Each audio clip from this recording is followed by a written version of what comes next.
മഹാത്മാ സ്നേഹ കൂട്ടായ്മയുടെ നേതൃത്വത്തിൽ പെരുന്നാൾ കിറ്റ് വിതരണം ചെയ്തു.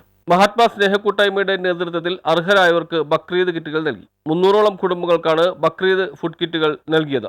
എല്ലാ ആഘോഷവേളകളിലും നിർധന കുടുംബങ്ങൾക്ക് കൈത്താങ്ങായി കിറ്റുകൾ നൽകി വരുന്ന സംഘടനയാണ് മഹാത്മാ സ്നേഹ കൂട്ടായ്മ. മഹാത്മാ സ്നേഹ കൂട്ടായ്മ ജനറൽ സെക്രട്ടറി റഫീഖ് ഉസ്മാൻ സേട്ട് ഉദ്ഘാടനം ചെയ്തു. ബക്രീദിന് കിറ്റ് കൊടുക്കാറുണ്ട്. കിറ്റ് അത് അൽഹംദുലില്ലാ ഈ വർഷവും കൊടുക്കാൻ സാധിച്ചതിന് സർവശക്തനോട് നന്ദി പറയുന്നു.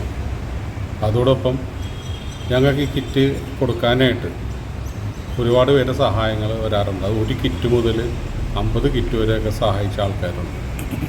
അവർക്കെല്ലാവർക്കും ഈ ഒരു അവസരത്തിൽ നന്ദി അറിയിക്കുന്നതോടൊപ്പം മഹാത്മാ സ്നേഹ കൂട്ടായ്മ ചാരിറ്റബിൾ സൊസൈറ്റീൻ്റെ ഇനിയും നല്ല നല്ല പ്രവർത്തനങ്ങൾ കാഴ്ചവെക്കാനും അതിലൂടെ മറ്റുള്ളവർക്ക് ഉപകാരങ്ങൾ കിട്ടാനും ചെയ്തു കൊടുക്കാനും മഹാത്മയിലെ നമ്മൾ ഈ കൂട്ടായ്മയെ എല്ലാവർക്കും സാധിക്കട്ടെ എന്ന് ഞാൻ.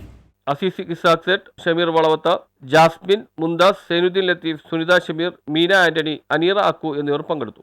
എല്ലാ വർഷവും ബക്രീദിന് 1000 പേർക്കോളം കിറ്റ് കൊടുക്കാറുണ്ട്. പക്ഷേ ഇപ്പോൾ ഈ സമയത്ത് കുറച്ച് കുറവാണ്. എന്നാലൊരു 250 കുടുംബങ്ങൾക്ക് എത്തിക്കാൻ സാധിച്ചിട്ടുണ്ട്. ആരോരുമില്ലാതെ വീട്ടുജോലിക്ക് പോകുന്നവർക്കും അതുപോലെ തന്നെ അള്ളാഹുവിൻ്റെ കാരുണ്യം കൊണ്ട് ഈ വർഷവും നമുക്ക് ഈ പറഞ്ഞ പോലെ കുറേ കിറ്റുകൾ കൊടുക്കാൻ സാധിക്കുന്നുണ്ട്. പഠിച്ചതിൻ്റെ കൃപ. അതേപോലെ ഇനിയും വരും വർഷങ്ങളിൽ കൊടുക്കാനും ഇനിയും ഇതിനേക്കാളും കൂടുതൽ പ്രവർത്തനങ്ങൾ നടത്താനും അള്ളാഹു നമുക്ക് തൗഫീഖ് ചെയ്യട്ടെ എന്ന്. News bureau, Mattancherry.